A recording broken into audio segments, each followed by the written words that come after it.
nama saya Kanesa Famanila dengan NIM 20210530-151. Oke, jadi pada kesempatan di video kali ini saya akan menjelaskan tentang paper yang sudah saya buat minggu kemarin, yang itu saya mengambil tema tentang sengketa lahan di daerah Masuji, Provinsi Lampung.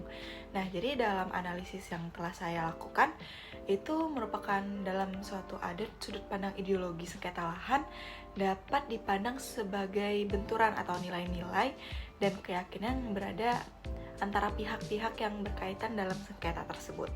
Jadi ada kemungkinan bahwa masing-masing pihak memiliki pandangan atau kepemilikan lahan tersebut gitu loh terhadap adat dan kepentingan ekonomi, baik ekonomi maupun politiknya.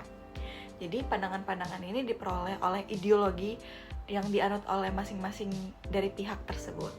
Jadi misalnya pihak yang mempersetujui hak adat dapat memiliki pandangan bahwa tanah tersebut adalah milik masyarakat adat bersama gitu loh.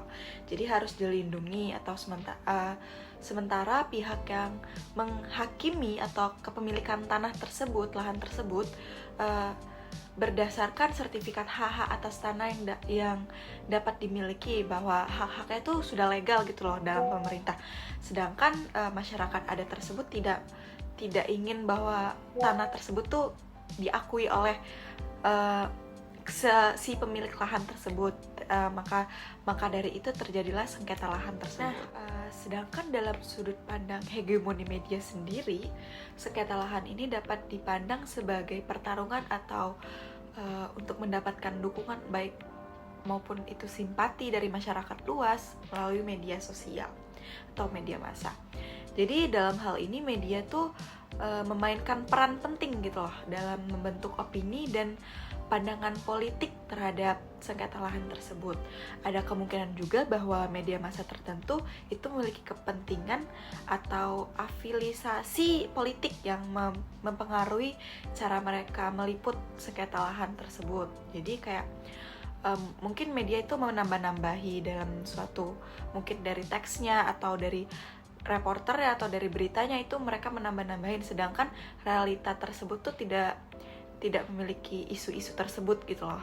Jadi dalam hal ini tuh sudah jelas bahwa hegemoni media itu dapat membantu memahami bagaimana sih media massa itu membentuk opini pada masyarakat, opini-opini pada publik tentang sengketa lahan tersebut. Jadi siapa yang megang keadilan dalam narasi yang di belakangnya gitu loh.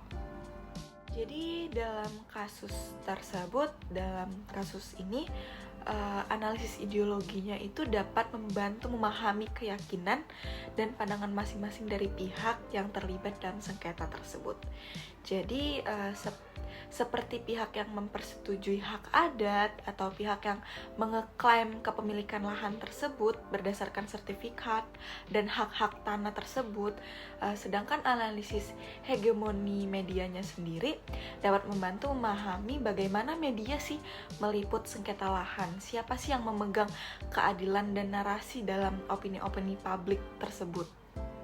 Jadi pada ideologi tersebut, dalam hegemoni medianya sendiri itu dapat dikaitkan dengan beberapa teori, yaitu yang pertama itu teori hegemoni Anthony Gramsci.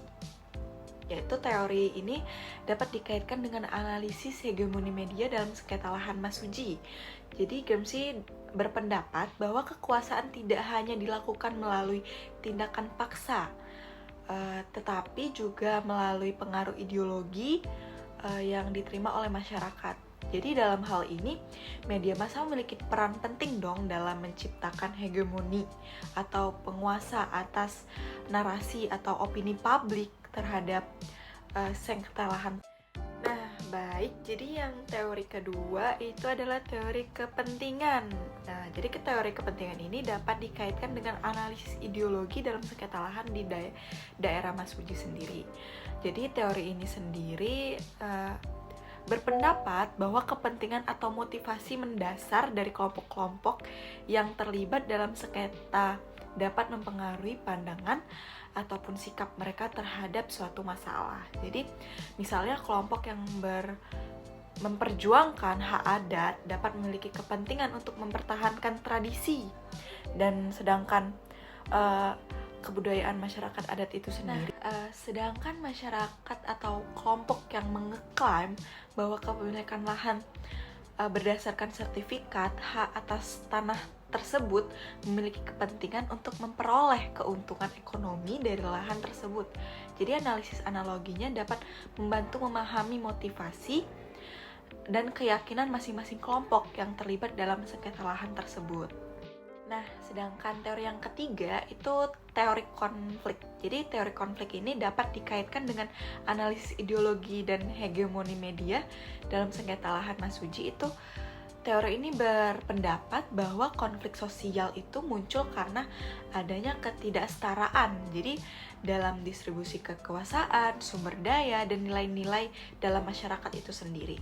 Jadi dalam sengketa lahan daerah Masuji ini, konflik sosial itu muncul karena ketidaksetaraan dalam distribusi hak kepemilikan lahan dan sumber daya yang berkaitan dengan lahan tersebut. Jadi analisis ideologi dan hegemoni media dapat memenuhi bagaimana sih konflik sosial tersebut dipicu dan berkembang dalam masyarakat. Jadi kesimpulannya pada video kali ini itu adalah hegemoni media dalam sengketa lahan ini tersebut adalah bahwa media massa itu dapat memiliki kepentingan afilisasi politik gitu loh dalam mempengaruhi cara mereka meliput sengketa lahan tersebut atau mereka menyoroti isu-isu tersebut, sehingga membuat pandangan-pandangan masyarakat itu buruk terhadap sengketa lahan tersebut, sehingga kayak mereka yang memegang narasi atau mereka yang memegang kendali atas berkembangnya isu-isu tersebut. Jadi seperti itu. Mungkin sekian pemaparan singkat dari paper yang telah saya buat dan yang telah saya analisis. Terima kasih atas waktunya. Lebih dan kurangnya saya mohon maaf. Wassalamualaikum warahmatullahi wabarakatuh.